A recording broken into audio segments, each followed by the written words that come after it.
CS के बच्चों, जो मैं आपको आज बताने वाली हूँ ना, आप लोग मानोगे नहीं। सो मैं अभी वडोदरा आई थी और मुझे पता चला कि आधे से ज्यादा बच्चे जिनका फेलिसिटेशन हो रहा था वो ग्रेजुएशन के पहले ही सीएस बन गए थे। And what I got to know, guys एक चीट कोड है यार, तुम लोग जल्दी से इसको अप्लाई करो। जो बच्चे अभी देंगे सीएस ईटी, ये अब तक किसी को भी नहीं पता है, आपको पता होना चाहिए क्योंकि ग्रेजुएशन के पहले डीडी इंस्टीट्यूट में बच्चे सीएस बन कैसे रहे। आई वुड हाईली रिकमेंड कि आप लोग डीडी इंस्टीट्यूट जरूर विजिट करना। सीएस के बच्चों, जो मैं आपको आज बताने वाली हूँ ना, आप लोग मानोगे नहीं। सो मैं अभी वडोदरा आई थी डीडी इंस्टीट्यूट के उमंग फेस्टिवल में, एंड वहाँ पे राजू सर, मुकेश सर सबका फेलिसिटेशन कर रहे थे जो बच्चे सीएस बन गए थे। ठीक है, अब वो बच्चों से मेरी बात हो रही थी एंड मुझे पता चला कि आधे से ज्यादा बच्चे जिनका फेलिसिटेशन हो रहा था वो ग्रेजुएशन के पहले ही सीएस बन गए थे। I mean, हमारे टाइम पे ये बहुत बड़ी बात होती थी, बट अभी आई वाज लाइक इतने सारे बच्चे कैसे ग्रेजुएशन से पहले सीएस बन रहे हैं। And what I got to know, ये अब तक किसी को भी नहीं पता है, आपको पता होना चाहिए। इसके लिए मैंने राहुल सर को बहुत स्पेशली रिक्वेस्ट की है कि सर आइए। राहुल सर भी डीडी इंस्टीट्यूट में एक बहुत अमेजिंग प्रोफेसर है। आई थिंक वडोदरा में तो सब सर को जानते होंगे डीडी इंस्टीट्यूट में। मैंने इनसे काफी रिक्वेस्ट की कि सर अभी आप सीक्रेट लीक आउट करिए। तो सर सबसे पहले तो welcome and thank you so much हमारे पॉडकास्ट में आने के लिए। बच्चे बेसब्री से इंतजार कर रहे हैं उस जवाब का कि ग्रेजुएशन के पहले डीडी इंस्टीट्यूट में बच्चे सीएस बन कैसे रहे। Okay, well thank you Neha, the pleasure is all mine to be here with you.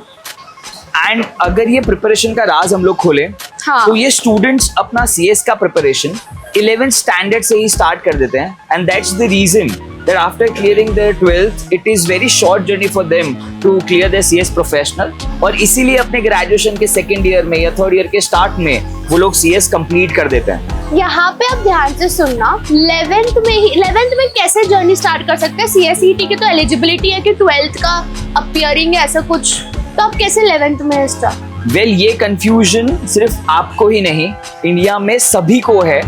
And I don't think so that a lot of people have understand this mechanism. The thing is कि eligibility criteria में लिखा हुआ है कि अगर आप 12th के student हो या 12th appearing हो तो आप CSET का एग्जाम दे सकते हो। Now 12th appearing का interpretation people take that when you are appearing for the board examination or you have your hall ticket, उसके बाद आप अपना admission ले सकते हो CSET के लिए। Well, the thing is, आप एक 12th standard के qualified student होने चाहिए to appear for CSET exam. The only proof needed is that you are a class 12 student. तो जो schools हैं वो एक बोनाफाइड सर्टिफिकेट्स प्रोवाइड करती हैं बच्चों को कि वो लेजिटिमेट एक स्कूल के 12th स्टैंडर्ड के स्टूडेंट्स हैं, और उसी सर्टिफिकेट के बेस पे वो चाहे तो अपना CSET का एग्जाम अपीयर कर सकते हैं। बिना हॉल टिकट के आप CSET का एग्जाम दे सकते हो? एब्सोल्युटली। सीरियसली? यस। आप लोगों ने अलग ICSI तो नहीं खोल रखा है? नहीं, क्योंकि नहीं। मैंने ऐसा कभी सुना नहीं है कि बिना हॉल टिकट। तो व्हाट इज दैट कि आपको, अच्छा CSET के एक साल के अंदर आपको एग्जीक्यूटिव में रजिस्ट्रेशन करना होता है, व्हाट इज दैट थिंग? और एग्जीक्यूटिव के लिए तो 12th आपको खत्म करना पड़ेगा। The thing is that 11th standard में students start their preparation. Of course, आप क्लास 12th में हो जब आप CSET के लिए रजिस्टर कर रहे हो, और when you're in class 12th you're appearing for the examination clear करने के बाद, क्योंकि you were in mid of your class 12 standard, तो EET क्लियर करने के बाद आपके पास of course एक साल के अंदर आपका 12th का मार्कशीट आ ही जाने वाला है, और आपके एग्जीक्यूटिव में रजिस्ट्रेशन के लिए इंपॉर्टेंट आपका 12th का मार्कशीट है। तो आप जब CSET क्लियर करते हो, वहां से एक साल का टाइम था, you can register for executive के रजिस्ट्रेशन के बाद आपको 6 मंथ का टाइम मिलता है to upload your 12th marksheet. तो इतने टाइम में आपका 12th का मार्कशीट आ जाता है, आप अपलोड कर सकते हो और एग्जीक्यूटिव का एग्जाम अपीयर कर सकते हो। ओह माय गॉड, ऐसा दिमाग अगर मैंने मेरे टाइम पे लगाया होता, मैं भी बन सकती थी youngest CS। But amazing mind, ये सब कैसे आया आप लोग के माइंड में? It is all that 17 years of legacy into CS industry, और DD इंस्टीट्यूट पिछले 17 साल से एक्सक्लूसिवली सिर्फ CS कोचिंग में ही रहा है। हमने इसके अलावा कभी कुछ और नहीं पढ़ाया, and that is the reason के 17 साल का एक्सपीरियंस काम आता है। We know that students are good enough to prepare for CS in their 11th 12th standard only, तो वो लोग वहाँ से अपना प्रिपरेशन स्टार्ट कर सकते हैं। और इसीलिए हमने एक बैच अनाउंस किया था ईयर्स बैक, जहाँ पे हमने 11th स्टैंडर्ड के बच्चों को प्रिपेयर करवाना शुरू किया, 12th स्टैंडर्ड में उनके बोर्ड से पहले उनका एग्जाम दिलवाया and we were very happy that out of 20 students only one student didn't clear the examination and 19 students cleared their examination. तो वहां से हमारा प्री बोर्ड बैच लॉन्च हुआ और अब हर साल हमारे प्री बोर्ड बैच में एडमिशन बढ़ते ही जा रहे हैं। बट एक डाउट है सर मुझे, 11th स्टैंडर्ड के बच्चे के पास क्या ही कैपेबिलिटी होगी कि वो CS का सिलेबस पढ़ सके? अगर आप EET का सिलेबस देखो तो EET में ऑलमोस्ट 3 सब्जेक्ट कॉमन हैं बच्चों के 11th-12th स्टैंडर्ड से, business communication, environment and economics and fundamental of accounting. तो सिर्फ एक बिजनेस मैनेजमेंट लॉ वाला सब्जेक्ट है जो उनके लिए नया है, और क्योंकि आप इतने साल से पढ़ा रहे हो तो आपके लिए इन टॉपिक्स को पढ़ाना at any level is very easy. अगर हमें बहुत ग्राउंड लेवल से पढ़ाना पड़े तो भी इट्स इजी, अगर हमें फटाफट रिविजन करवाना हो even if that is easy. तो वी नो कि हमारे क्लास 12 के बच्चे 2-2.5-3 महीना भी प्रिपेयर करते हैं, that is good enough to clear EET examinations. मतलब एक 11th का बच्चा प्रॉपरली कैपेबल है EET अपियर करने के लिए एंड पास भी होता है। आई मीन गाइस, एक चीट कोड है यार, तुम लोग जल्दी से इसको अप्लाई करो जो बच्चे अभी देंगे CS EET, एंड स्पेशली अगर आप वडोदरा में हो, आई वुड हाईली रिकमेंड कि आप लोग DD इंस्टीट्यूट जरूर विजिट करना, क्योंकि जहां तक मुझे पता है सर, आप लोग सिर्फ पढ़ाते नहीं हो, 100% प्लेसमेंट सपोर्ट मिलता है। काफी सारे बच्चे आपके साइड से जो बहुत अच्छे अच्छे कंपनीज में इन्होंने प्लेसमेंट करवाई है, एंड इतना ही नहीं, मॉक बोर्ड मीटिंग्स होती है, मूड कोर्स होता है, ये सारी चीजें करवाते हैं। AI, कम्युनिकेशन स्किल, ऐसी क्लासेस तो हार्डली कोई अभी फिजिकल या ऑफलाइन के जमाने में होगी। तो जब मैं इनसे मिली मुझे बहुत खुशी मिली कि चलो कोई तो कोचिंग है फिजिकल, स्पेशली हमारे गुजरात वडोदरा में जो इतना अच्छा सेटअप करवा रहे हैं बच्चों के लिए, एंड डेफिनेटली आपको विजिट करना चाहिए वडोदरा DD इंस्टीट्यूट। मैं लिंक डिस्क्रिप्शन पे डाल रही हूँ, वो चेकआउट करना। बाकी सर मेरे पास और भी जवाब क्वेश्चन है आपके लिए। जैसे आप प्रोफेसर हो, कितने साल हो गए आपको प्रोफेसर में? 4-4.5 साल। 4-4.5 साल से सर प्रोफेसर। सर वैसे यंग है काफी, तो आपको जब आप क्लास में एंट्री मारते हो तो बच्चे देख के आपको आइडेंटिफाई हो जाता है कि हाँ ये बच्चा पास हो जाएगा, ये बच्चा फेल होगा? It is very easy to identify students that which students are good enough to score AIR, which students are good enough to clear the examination, and student who would need a lot of effort to get them clear the examination. इसीलिए DD institute एक और चीज है जो of course free में provide करता है बच्चों को, that is mentorship programme. Wow! हर बच्चा जब एडमिशन लेता है उसको एक faculty as a mentor allot की जाती है। उस फैकल्टी की जिम्मेदारी है to check their attendance all the time, to check their test score all the time, and to give them personal attention. तो हर महीने में एक बार वो बच्चा एक ही कैबिन में आराम से अपनी फैकल्टी से मिलता है। ऐसी जो भी प्रॉब्लम्स हैं जो वो क्लास में नहीं बोल पाते बच्चे डर के मारे, वो अपने मेंटर्स को बताते हैं, and their mentors take care about their personal schedule, personal time table, their personal reading habits, वो सब करके भी मेक श्योर के हर बच्चा। मुझे तो अब लगता है कि वडोदरा क्या, अहमदाबाद, सूरत आसपास के जो भी बच्चे CS कर रहे हैं उनको DD इंस्टीट्यूट में आना चाहिए। इतनी सारी फैसिलिटीज आप प्रोवाइड करवाते हो। बट एक क्वेश्चन है जो आपने बोला कि बहुत इजीली आइडेंटिफाई हो जाता है, जैसे क्या स्किल्स आप या क्वालिटी देखते हो एक बच्चे में कि आपको पता चल जाता है कि हाँ ये बच्चा रैंक लाएगा, सो दैट जो हमें देख रहा है वो भी इसको इनकॉर्पोरेट कर सके? यू नो, जब भी बात होमवर्क, वर्कशीट या डाउट्स की आती है तो there are very less student in the classroom.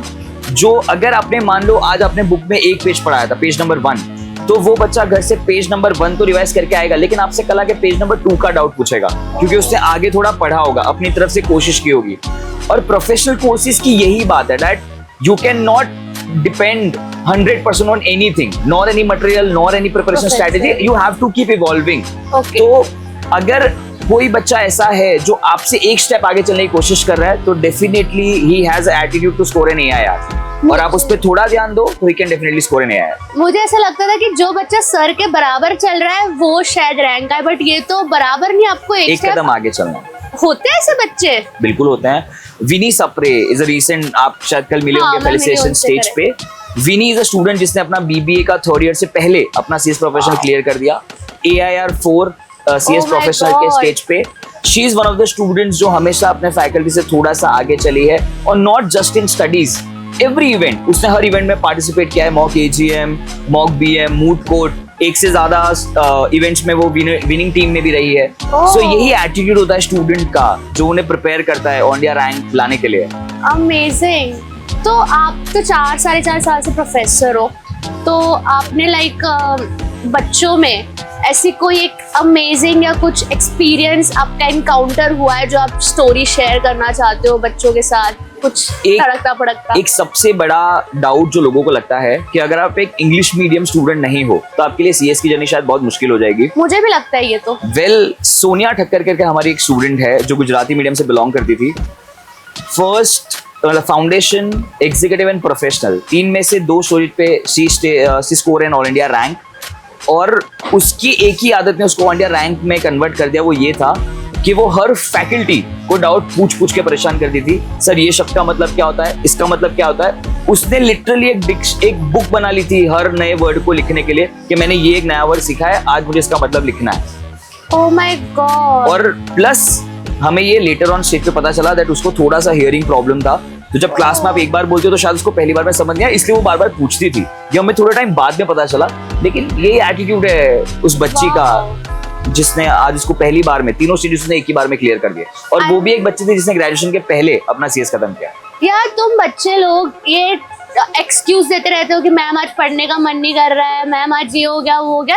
Learn the stories, मतलब कितने मोटिवेशनल स्टोरीज है ये सब। एब्सोल्युटली। जो बच्चे को इतने इश्यूज है फिर भी वो लोग मेहनत करके रैंक ला रहे थे। I think nothing is impossible. Not at all. Right. बाकी सर मैंने ना आप उमंग फेस्टिवल जो है वो 2 बार अटेंड करा है, ठीक है। एंड गाइस आपको उमंग फेस्टिवल के वीडियोस देखने चाहिए। सीएस कम्युनिटी के बच्चे, स्पेशली डीडी के बच्चे इतने टैलेंटेड है, इतना कॉन्फिडेंस तो मुझ में भी नहीं है कि मैं इतना तड़कता भड़कता डांस करूं, एंकरिंग करूं, गाने गाऊं पढ़ाई के साथ। तो ये कॉन्फिडेंस डीडी के बच्चों का है कि पूरे वडोदरा पब्लिक का है कि क्या है? Well first of all we are very thankful कि आप हमारे उमंग में दूसरी बार एज अ चीफ गेस्ट आए हो। Thank you. And honestly if I talk about DD institute, Raju sir and Mukesh sir हुआ the owner of the premises. DD institute पहले दिन से 360 डेवलपमेंट में मानता था। So from a very beginning stage of DD institute दोनों ही सर ने मेक श्योर किया कि हम mock AGM, mock board meeting, mood code, ये इवेंट की जो हम बात कर रहे हैं, ये इवेंट बच्चों के पढ़ाई का ही करिकुलम बन जाए, ताकि every now and then they are performing in front of audience and eventually they develop this confidence के कल को अगर सामने 200-300 का क्राउड हो तो they don't hesitate to perform there. या आई मीन उनके कम्युनिकेशन स्किल्स, उनके प्रेजेंटेशन स्किल्स लाजवाब थे। बट सर पढ़ाई के साथ साथ मैनेज होता है ये सब, पढ़ाई ही कितना होता है, आप लोग कैसे मैनेज करते हो?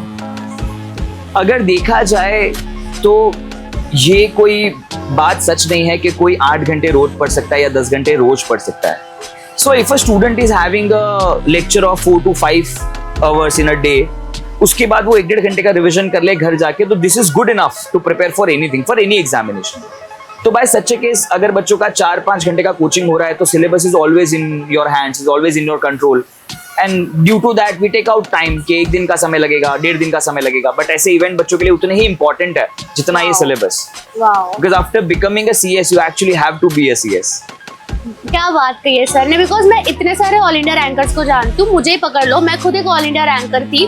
बट जब कम्युनिकेशन की बात आती थी, क्योंकि किसी ने सिखाया नहीं कि कैसे आपको कम्युनिकेट करना है, कैसे प्रेजेंटेबल रहना है, हमें लेजिट बहुत बुक्स पढ़नी पड़ी थी, बहुत इंटरव्यूज में रिजेक्ट होना पड़ा था, तब जाके अक्कल आई थी कि अच्छा ओके। एंड ये आप लोग बच्चों को पहले से करवा रहे हो यार। डीडी इंस्टीट्यूट के बच्चे be grateful. In fact, one more thing I'd like to add, that when you talk about why 11-12 students it gets easier for them to clear such courses, we also have one program named CSUD Boot Camp, जिसमें हम class 12 के बच्चों को एक 7 days के programme में some Gen Z skills जो उनको आनी ही चाहिए, for example PowerPoint presentation, MS Excel, AI, team building, ये सब हम उन्हें उस बूट कैम्प में करवाते हैं। और 12th स्टैंडर्ड के बच्चे शार्क टैंक जैसे इवेंट में पार्टिसिपेट करते हैं and they legitimate get their business ideas, they pitch it. और रियल इंडस्ट्री के लोग जब उन्हें जज करते हैं तो इवन दे आर शॉक कि 6-7 दिन के प्रिपरेशन के बाद बच्चे रियल शार्क टैंक जैसे इवेंट में पार्टिसिपेट कर रहे, एक आइडिया पिच कर पा रहे हैं रियल इंडस्ट्री के लोगों के साथ। मेरे को ऐसा लगता है 11-12 में ना आपका माइंड अभी भी लर्निंग स्टेज में होता है। Absolutely. उस टाइम पे अगर आप बच्चों को कुछ पढ़ाओ, they learn and they evolve. But sir ये फ्री है, सब कुछ फ्री है, बूट कैंप फ्री है, बूट कैंप फ्री है, मेंटरशिप फ्री है।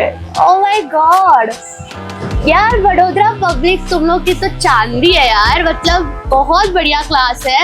आई थिंक मुझे ऐसा लगता है कि ये वीडियो जिन तक भी पहुंची, you guys are very lucky. आप लोग एक ऐसा कोचिंग मिल रहा है जहाँ पे 360 डिग्री आप लोगों का इम्प्रूवमेंट होने वाला है। एंड मुझे खुशी मिलती है ऐसा देख के कि कोई अच्छे कोचिंग है जो बच्चों की हेल्प करेगा। बट सर जाते जाते एक लास्ट क्वेश्चन कि अगर आपको बच्चों को एडवाइस देना होगा जो बच्चे भी एग्जाम्स अपेयर कर रहे हैं, basis on your experiences and students communication, तो आप क्या एक दो लाइन में बच्चों को एडवाइस खत्म करो? I believe that it is also not very easy to be a Gen Z.